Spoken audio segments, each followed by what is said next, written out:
Welcome. My name is Paul. I am a new driver, and 2022 is my first year ever driving. And if you're watching this video, it's probably, because of a couple reasons.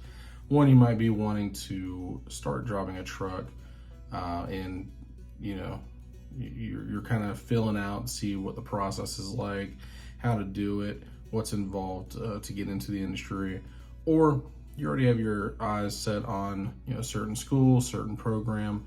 You just want a little extra information.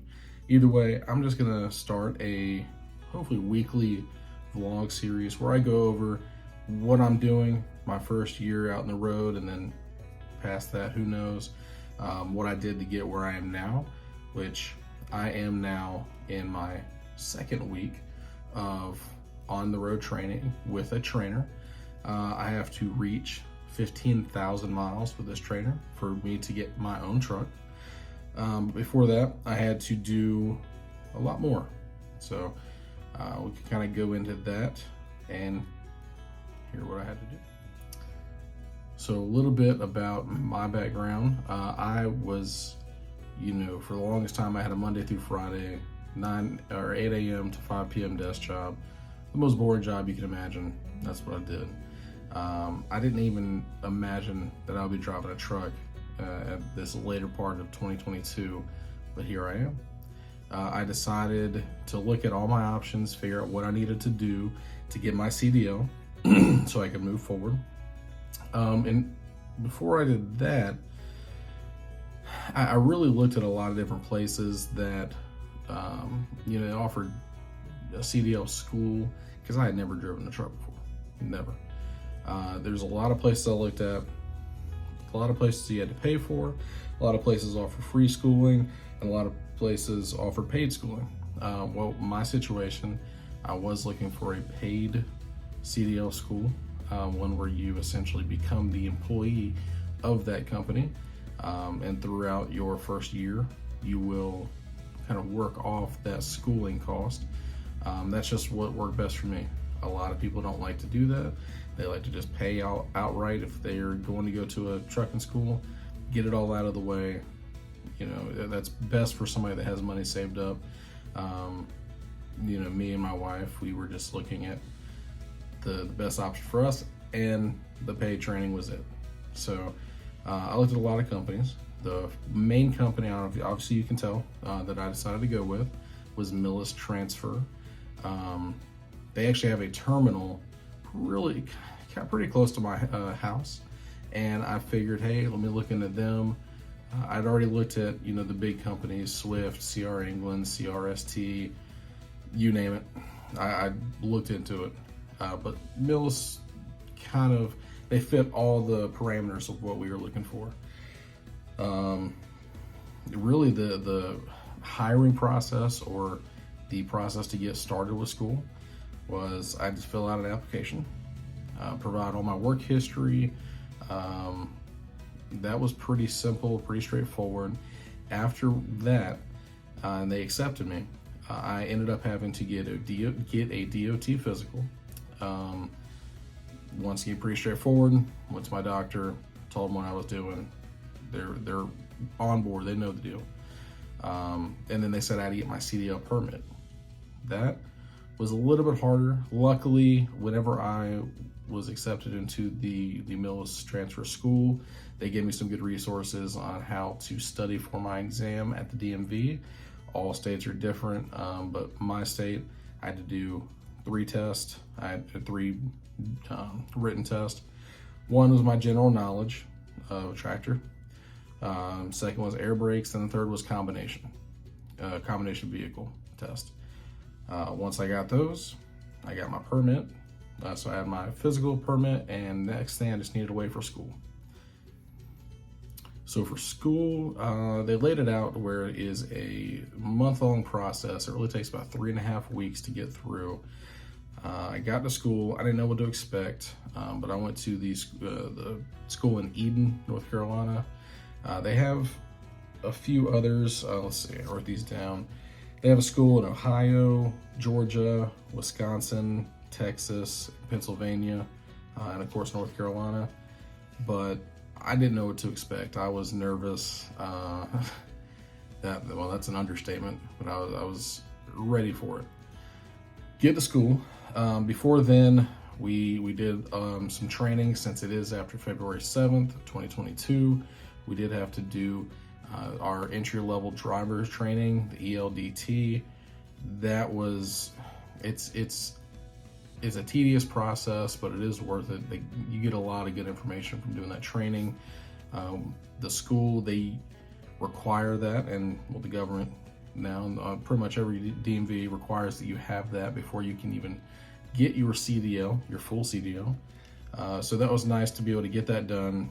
That first week we did some in-classroom stuff, but went over a bunch of documents and training. Started going over the pre-trip a little bit. Pre-trip was daunting. If you've never done a pre-trip before, all I have to say is just study, practice, learn the parts of the truck, and get used to doing it to where it's second nature and you won't have any problem. Because that was what a couple guys in our class, they kind of struggled with that. But it really is, it's not that bad if you study. You won't get very far if you don't study that.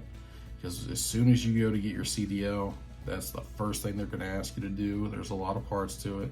It is very meticulous, or you have to be very meticulous in going through it. But learn it, study, you'll be okay. The second week, we did a lot of backing. So I had never been in, a tractor and never moved a trailer around. So that was quite a challenge. But the instructor in North Carolina, his name is Jim, great guy, super patient, super helpful.